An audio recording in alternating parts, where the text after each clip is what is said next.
So, ayan guys.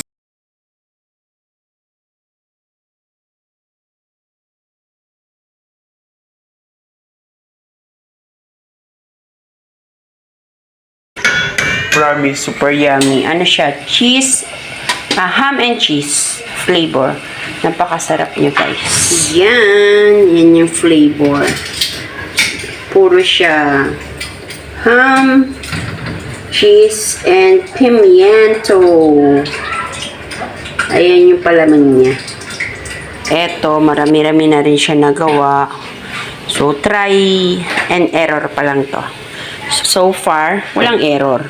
Talagang first attempt niya pa lang to is talagang nung matikman namin, very masarap. Delicioso.